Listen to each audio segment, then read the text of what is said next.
할렐루야. 여러분 오늘 이 밤에 참 잘 나오셨고요. 오늘 하나님 우리에게 주시는 놀라운 말씀 시편 24편 3절로 6절의 말씀입니다.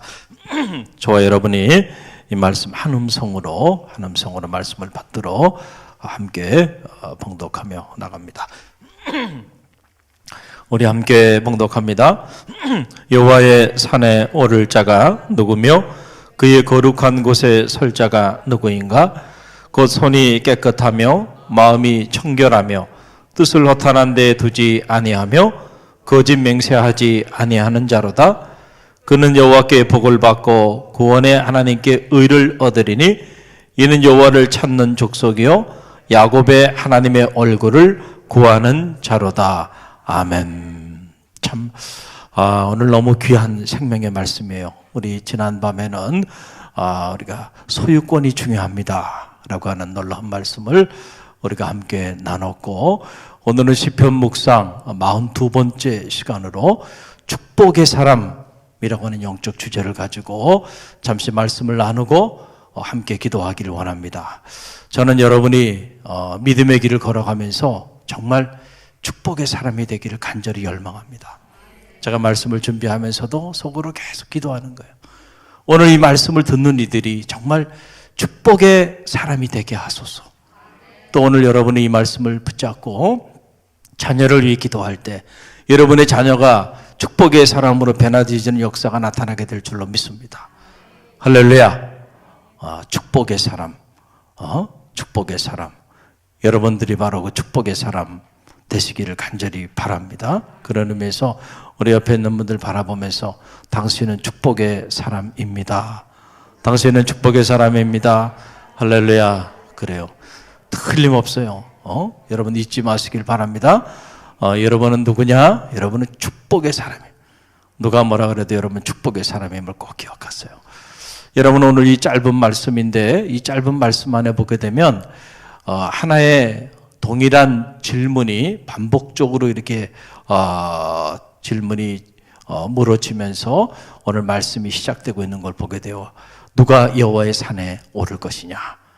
누가 거룩한 곳에 서게 될 것인가? 라고 하는 이러한 질문이 오늘 본문의 말씀에 이렇게 첫 자락에 자리하고 있는 것을 보게 돼요. 여호와의 산에 오를 자가 과연 누군가? 그 거룩한 곳에 설 자가 과연 누군가? 라고 하는 질문이 어떻게 보면 같은 질문을 반복하고 있는 건데요. 왜 여호와의 산에, 그 거룩한 성산에 그것에 오르는 것이 왜 중요할까?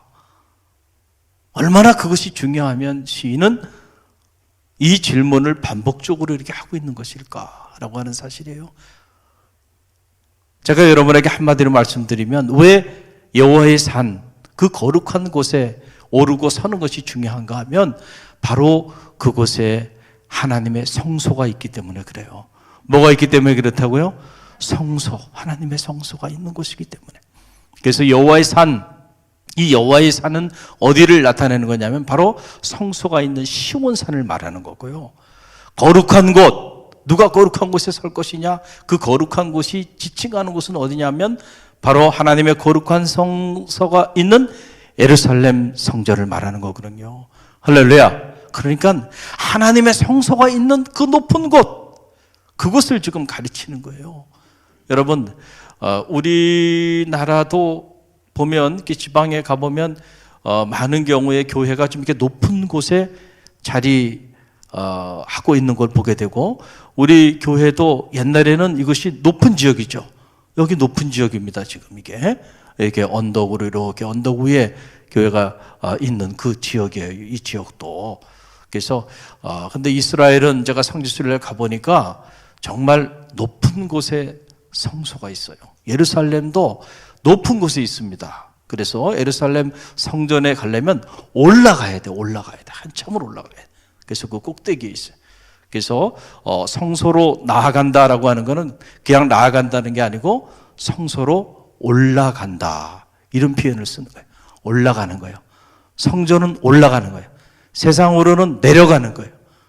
무슨 말인지 알겠죠? 그래서 여호와의 산에 오를 자가 누군가? 그 거룩한 곳에 설 자가 과연 누군가?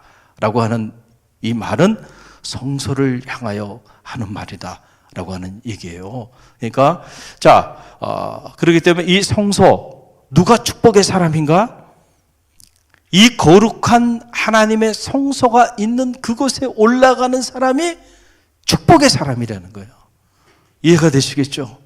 그래서 오늘 이 본문의 말씀의 결론 부분에 해당하는 말씀 5절로 6절 말씀에 보게 되면 그 여호와의 성소가 있는 그곳에 오르는 사람들, 그 사람들이 어떤 축복을 받게 되는지 거기에 관련해서 오늘 5절과 6절이 우리 가운데 가르쳐주고 있는데요. 함께 읽어봅니다.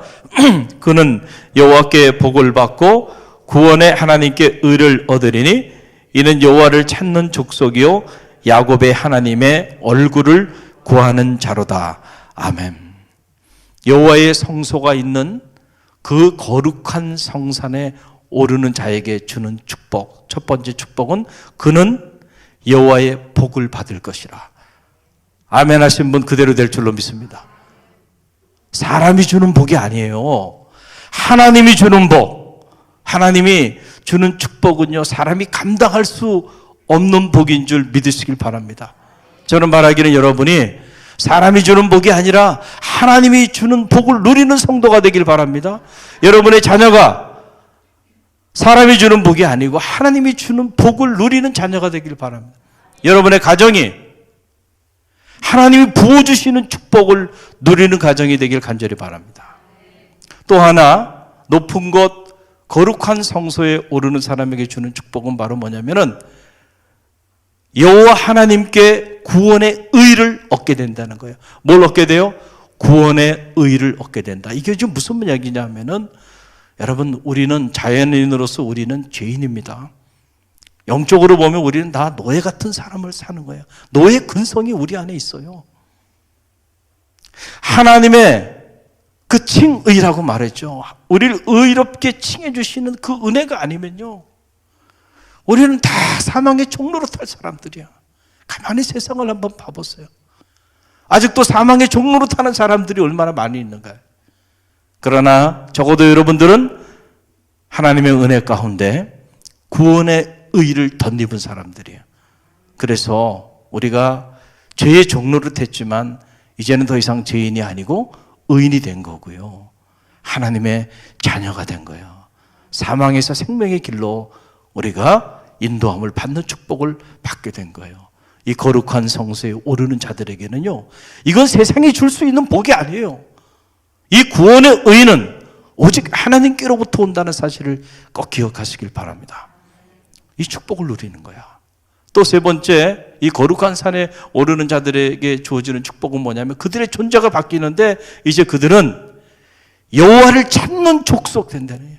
하나님의 얼굴을 구하는 자가 된다는 거예요.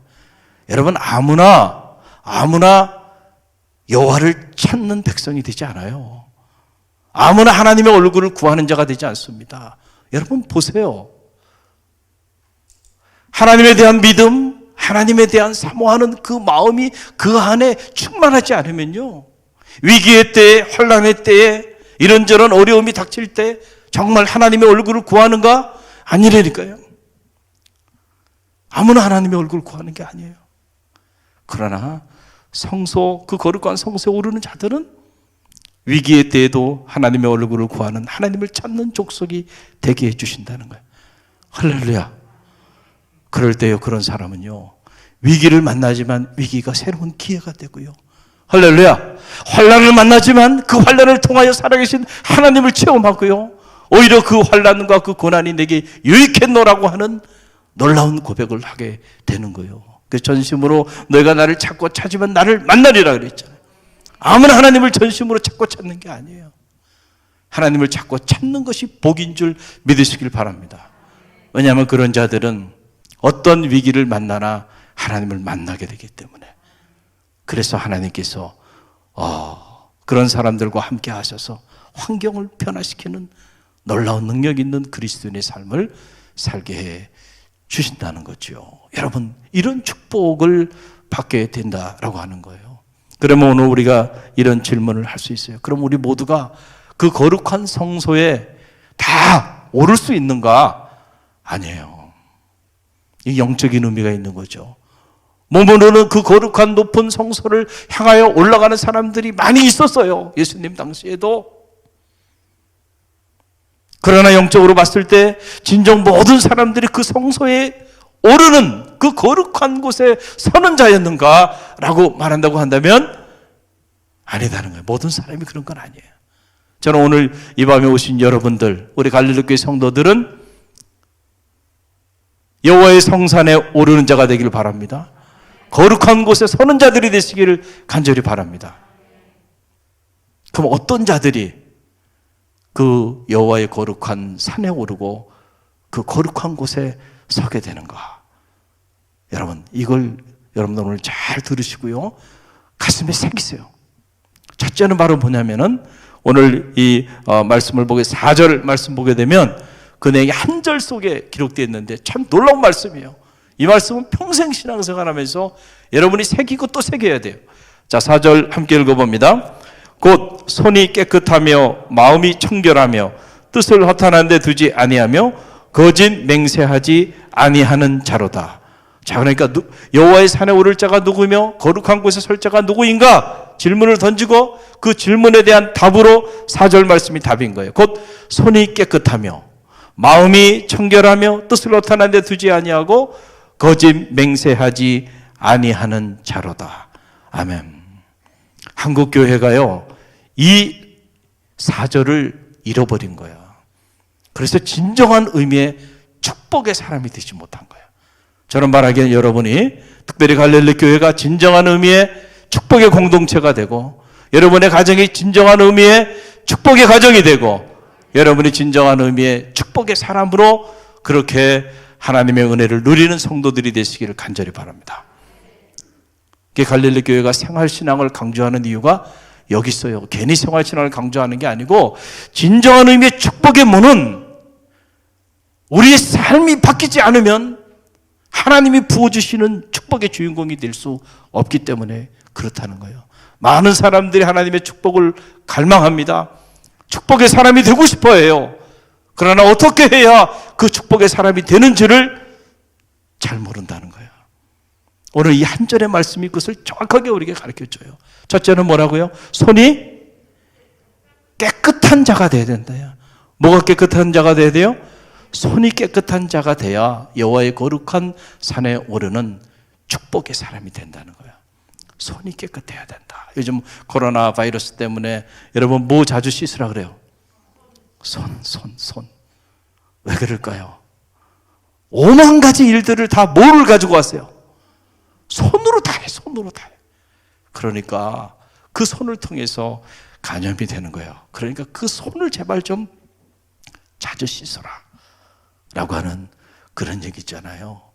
가만히 보면 손으로 하지 않는 일이 없어요. 우리가 행하는 모든 일들이 다 손으로 행해요. 그래서 손이 깨끗하다라고 하는 말의 의미는 뭐냐? 우리의 삶이, 우리가 이 손으로 행하는 그 일들이 불의하지 말아야 한다. 할렐루야. 그런 자들을 하나님은 사랑하시고, 그런 자들을 축복하시고, 그런 자들이 여호와의 그 높은 거룩한 성소에 서는 자들이라는 거예요. 할렐루야. 여러분들 이 사실을 꼭 기억하시길 바랍니다. 많은 이들이요, 수단과 방법을 가리지 않고 많은 부를 축적하고 높은 지위에 오르고 권력을 취하면 인생을 성공했다고 생각하고 또 그런 성공을 부러워하며 살아가요.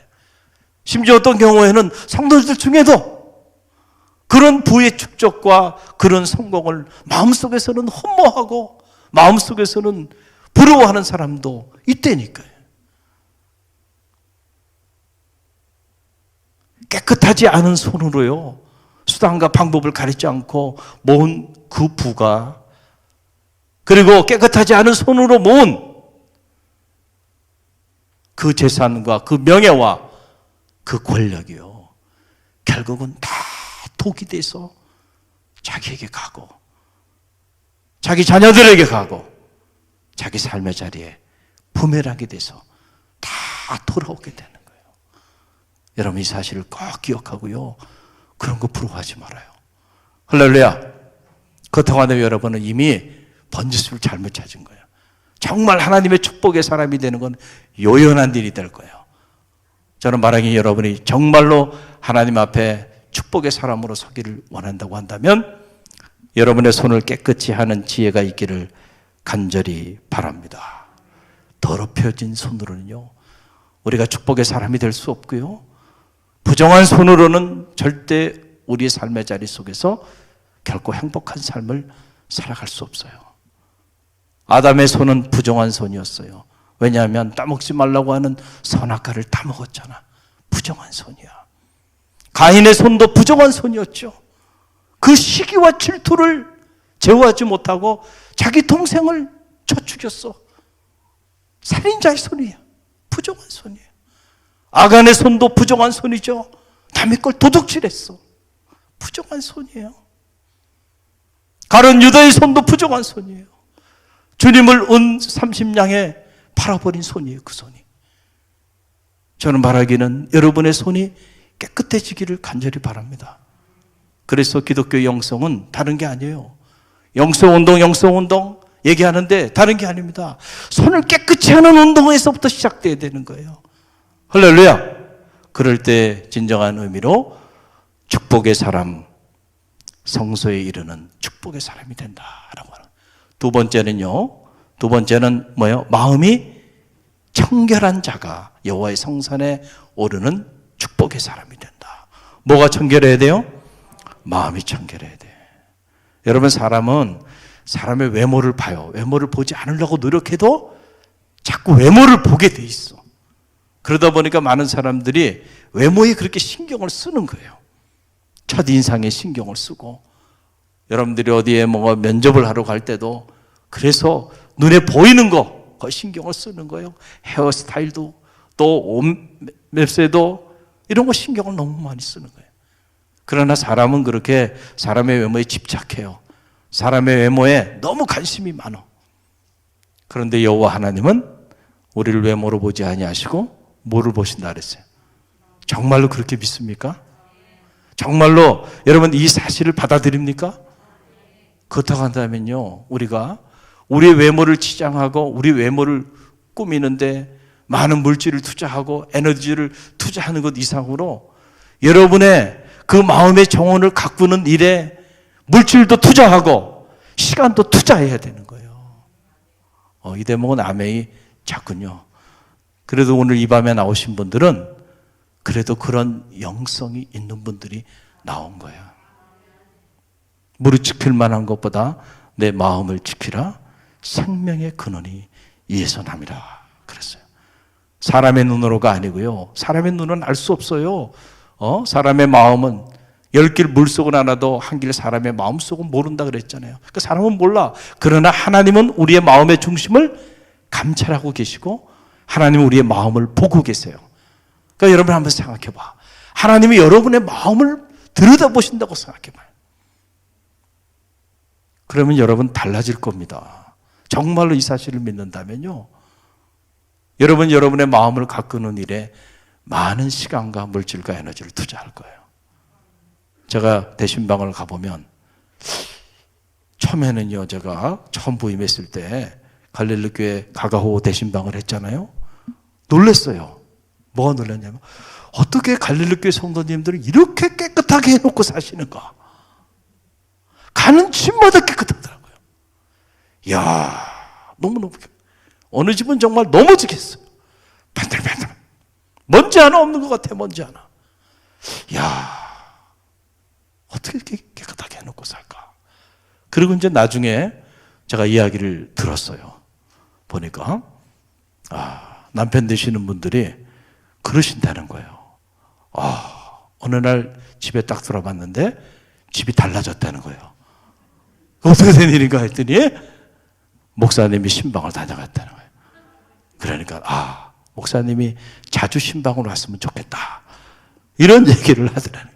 그 얘기를 듣고는 제가 깨달음이 온 거예요. 그렇구나. 이분들이 평소에 이렇게 사시는 게 아니었구나.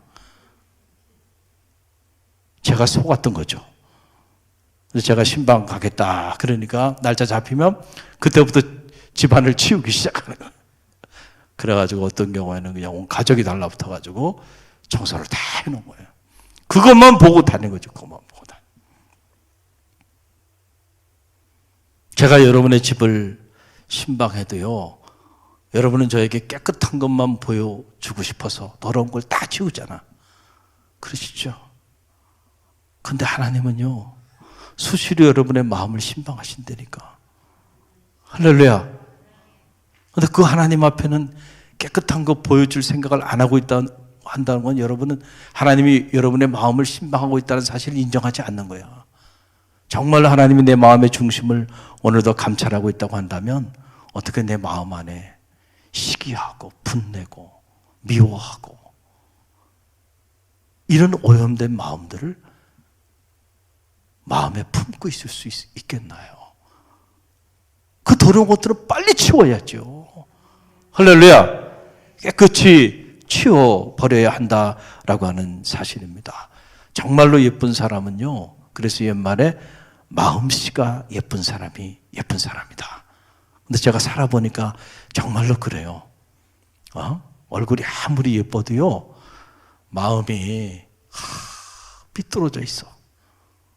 그리고 마음에 그냥 시기심도 많고 가시가 돋쳐 있어. 자, 이런 사람은요, 한 번 만나고 두 번 만나면 그 다음에 또 만나고 싶나요? 부담스러워. 같이 식사를 해도 소화가 안 돼. 아무리 외모가 아름답고 아름다운 옷을 입고 아무리 사람이 뭐 지적이고 좋은 학교를 나오고 세상적으로 남부러울 게 없는 사람이라도요, 그 마음이 아름답지 않은 사람하고는요, 잠시도 함께 머무르고 싶지가 않은 거예요.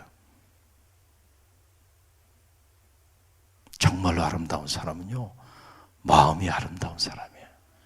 저는 여러분의 마음이 아름다운 사람들이 되시기를 간절히 바랍니다. 여러분의 마음의 정원을 가꿔야 돼.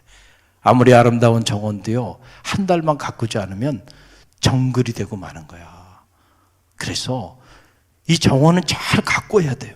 매일같이 가꿔야 거기에 아름다운 꽃들이 피고 새들이 날아들고 사랑하는 이들과 머물고 싶은 그런 공간이 되죠. 가꾸지 않으면 정글이 되는 거야. 가시가 돋치고 엉겅퀴가 나고요, 잡초가 무성하고요, 정글이 되고 말아요.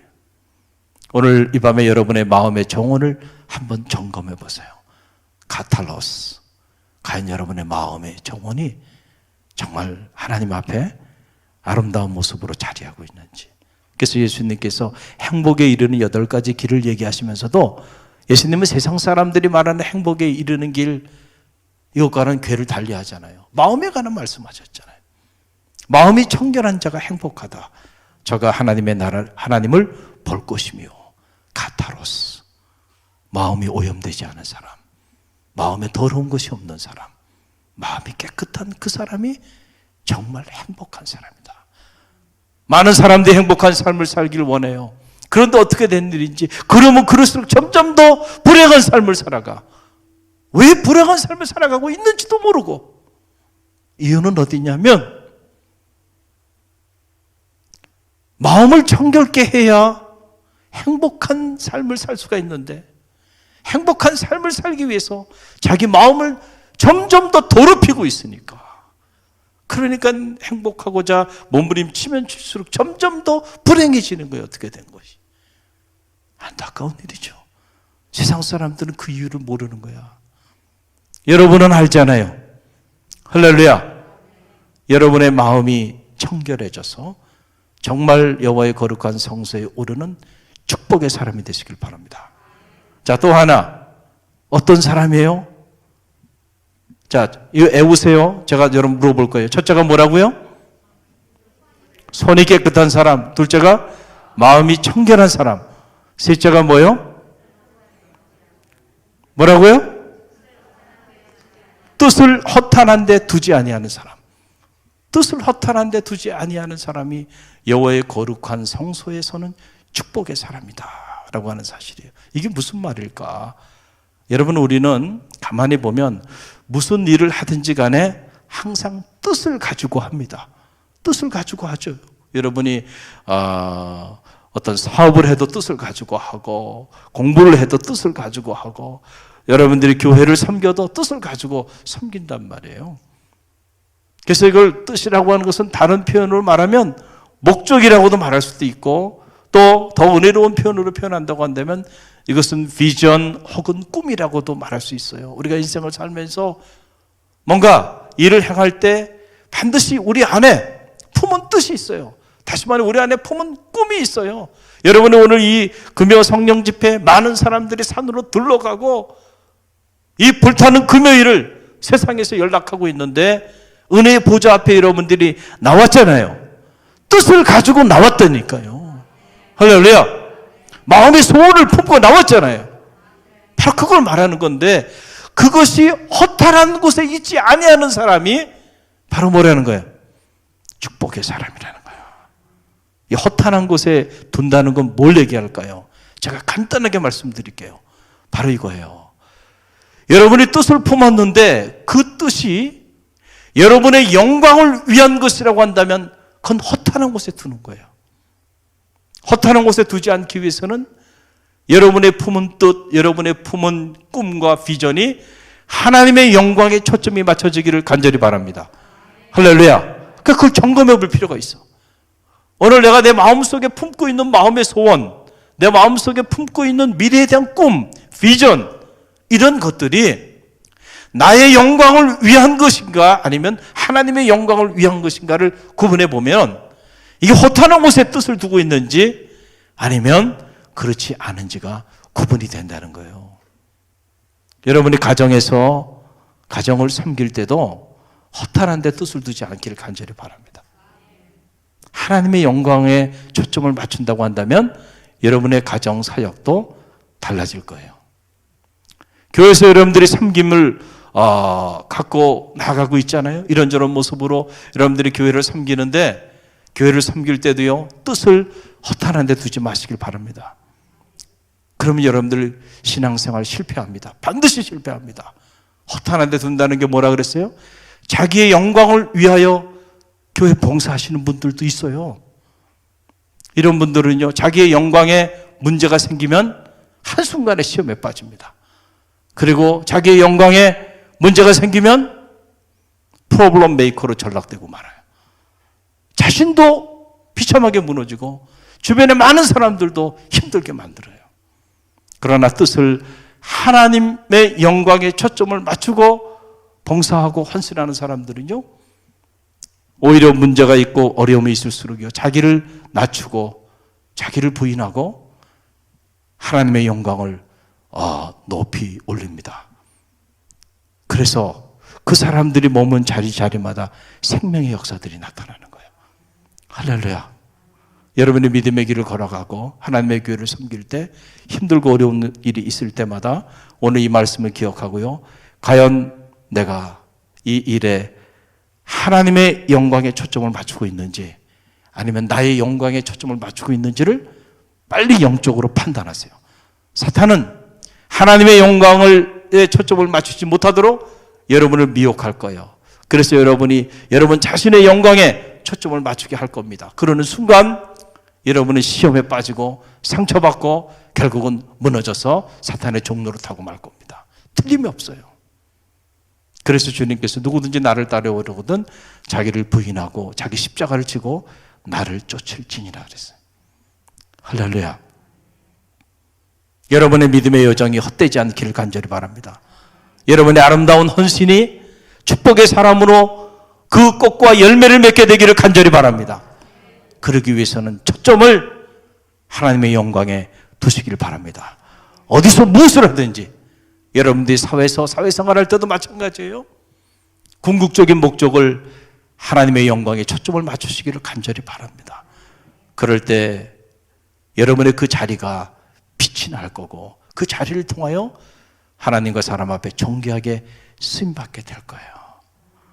여러분의 자녀를 위해서 기도할 때도 어떻게 기도하라 그랬어요?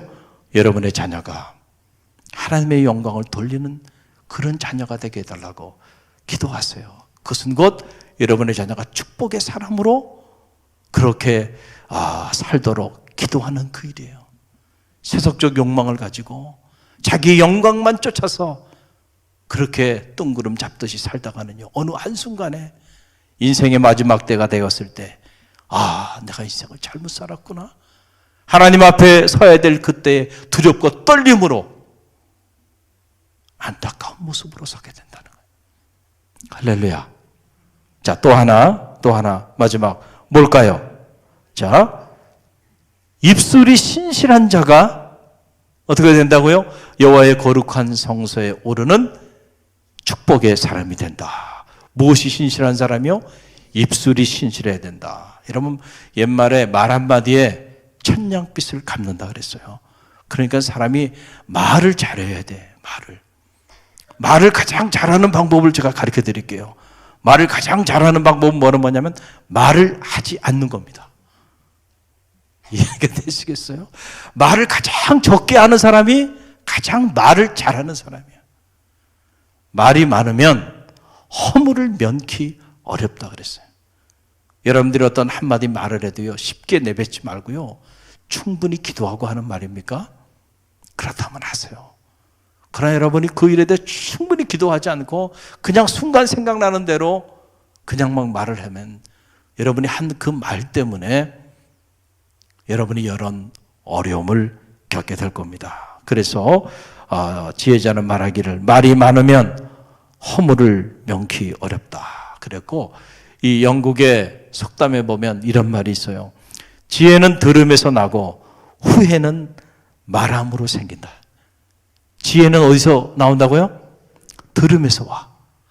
그런데 후회는 어디서 와요? 말함으로부터 온다는 거예요. 말을 많이 하면 후회할 일이 많아져. 그런 얘기예요. 아라비아 속담에는요, 아라비아 사람들은 이 상술에 뛰어난 사람들이잖아요. 이 아라비아 속담에는 이런 말이 있어요.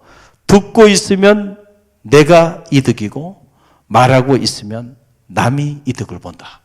야, 이 사람들은 아주 상술에 뛰어난 사람이라 비즈니스 차원에서 얘기하는 거예요. 듣고 있으면 누가 이득을 봐요? 내가 이득을 봐요. 그런데 말하고 있으면 누가 이득을 봐요? 남이 이득을 봐요. 가능한 한 말을 적게 하는 것이 말을 잘하는 거예요. 때로는 침묵할 줄 아는 지혜가 필요해. 할렐루야. 그런데 우리가 굳이 말을 해야 되겠거든? 어떤 말을 해야 될까요? 말을 해야 된다고 한다면 은혜를 끼치는 말을 하십시오. 말을 해야 된다고 한다면 복음을 전하는 말을 하십시오. 할렐루야. 그래서 여러분, 사도 바울이 이 에베소서 4장 29절에서 이렇게 말했어요. 에베소 4장 29절 우리 함께 읽어봅니다. 너희는 무릇 더러운 말은 입 밖에도 내지 말고 유익하고 선한 말을 하여 듣는 자에게 은혜를 끼치게 하라. 아멘. 자, 더러운 말이라는 게 무슨 말일까요? 오염된 말이야. 오염된 말, 더러운 말, 거짓된 말, 남을 비방하는 말, 시기하는 말, 질투하는 말, 이런 거예요. 남을 비난하는 말, 이런 말들이에요. 여러분, 말 한마디가 사람을 살리기도 하고요, 사람을 죽이기도 해요. 그만큼 말에 힘이 있는 거예요. 하나님은 우리 입술에 권세를 주셨기 때문에. 그런데 이 오염된 말들은 사람을 살리는 말이 아니고 사람을 죽이는 말이에요. 생명을 살리는 말이 아니고 생명을 죽이는 말이에요. 거짓된 말, 진실이 아닌 말들, 사람 죽입니다. 남을 막 비방하는 말, 비난하는 말, 시기하는 말, 질투하는 말, 번내는 말, 이런 말들이요, 말이 씨앗이 돼가지고요, 결국 이런 말들은 남도 죽이고 자기도 죽이는 거예요. 그래서 자나깨나 말조심. 한번 따라해보세요. 자나깨나 말조심. 말조심해야 돼. 남말은 누가 들어요? 새가 듣고. 반말은 누가 들어요? 쥐가 돼요. 발 없는 말이 어디 가요? 천리 가요. 그 사람 없다고 여러분들이 우리끼리 얘기니까 그 우리끼리 우리만의 비밀이야. 그 비밀이 시간 한 주도 지나지 않아서 모든 사람의 비밀이 돼요. 다 알고 있는 비밀이 되고 말아요. 그러니까 여러분, 말을 해야 되겠거든 은혜를 끼치는 말을 하십시오. 할렐루야. 생명의 말이죠. 생명을 살리는 말을 하라는 거예요. 근데 그게 쉽지 않아요. 훈련을 하지 않으면 우리는 은혜를 끼치는 말은 한마디도 하기 어려워. 남을 칭찬하고 남에 대해 격려하고 그 사람의 영혼을 세워주는 말은요, 그거 쉽지 않습니다. 근데 대부분이 모여가지고 막 열정적으로 막 하는 말들은 보면 대부분이 가서 이렇게 들어보면 남에 대해서 안 좋은 얘기들 하는 거예요. 웅성웅성대고 수근수근대고 그러는 이야기들은 다 보면 떳떳한 말들이 아니에요. 부끄러운 말들, 오염된 말들을 하고 있는 거예요. 근데 그런 데는 열정을 가지고 얘기를 해요. 근데 남에 대해서 격려하고 칭찬하고 그리고 복음을 전하고 은혜를 끼치고 이런 말들은 왜 이렇게 하기가 어려운지? 입을 닫고 살아. 사람을 만나면 복음을 전해야 되잖아요. 할렐루야. 그런데 마치 나는 그리스도인이 아닌 것처럼 입을 탁 다물어요. 그런 말은 한마디도 못하는 덩어리가 돼버렸어. 그런데 온통 오염된 말을 하는 데는 유스트가 됐다. 너무 유창하게 잘한다며. 밤을 새서 말을 한다. 어떻게 이런 사람이 축복의 사람일 수 있을까? 어떻게 이런 사람이 하나님의 축복을 받을 수 있을까? 어떻게 이런 사람이 하나님의 거룩한 성소에 설 수 있겠는가? 라고 하는 사실이 있잖아요. 그래서 오늘 다윗은 말하는 거예요. 여호와의 거룩한 성전에 오를 자가 누구냐? 바로 거짓 맹세하지 아니하는 자로다. 그러니까 그 입술에 거짓이 없는 사람, 그 사람이 진짜 여호와의 성소에 오르는 진정한 의미의 축복의 사람이 된다라고 하는 그런 사실입니다. 말씀을 마칩니다. 사랑하는 성도 여러분, 오늘 말씀을 꼭 기억하세요. 한국교회 많은 성도들이 축복의 사람이 되고 싶어 해요. 많은 사람들이 하나님의 축복을 받기를 열망해요. 그런데 정말 어떻게 해야 축복의 사람이 되는지는 가르쳐버렸어. 거기에 대해서는 별로 관심이 없어요. 가르쳐주지도 않고. 그러니까 그저 축복을 받기를 열망하고 복만을 구하는데 진정한 의미의 축복의 사람이 되지 못하는 거예요. 오늘 이 짧은 말씀을 통하여 하나님이 여러분에게 축복의 사람, 어떤 사람인가? 첫째, 저를 보세요. 애워야 돼요. 어떤 사람이에요? 손이 깨끗한 사람. 둘째, 마음이 청결한 사람. 셋째, 뜻을 허탄한 데 두지 않은 사람. 그 다음에 넷째, 뭐요? 넷째, 입술이 신실한 사람. 자, 외우셨어요? 다시 한번. 자, 어떤 사람이 축복의 사람이에요? 손이 깨끗한 사람, 마음이 청결한 사람, 뜻을 허탄한 데 두지 아니하는 사람, 그리고 입술이 신실한 사람. 여러분은 축복의 사람입니까? 그래도 갈릴리교회는 대단한 교회요. 아멘이 나오잖아요. 할렐루야. 저는 만약에 여러분 모두가 정말 하나님 앞에서요, 하나님의 거룩한 성산에 오르는 축복의 사람들이 다 되시길 바랍니다. 오늘 이 말씀 붙잡고요, 여러분이 여러분 자신을 들여다봤을 때 혹시라도 이 네 가지 축복의 사람의 조건에서 여러분이 문제가 있는 사람들이 있으면 제가 물어보지 않을 테니까 하나님 앞에 참여하면서 하나님, 제가 축복의 사람으로 변화되기를 원합니다. 기도하고요, 자녀들 위해 기도하고 여러분의 가정을 위해 기도하고 우리 교회를 위해 기도할 때도요, 우리 가정이 축복의 공동체가 되게 해주시고 우리 자녀들이 진정 축복의 사람으로 살게 하시고 우리 갈릴리 교회가 이 축복의 공동체가 되게 해달라고 기도하는 밤이 되기를 간절히 바랍니다.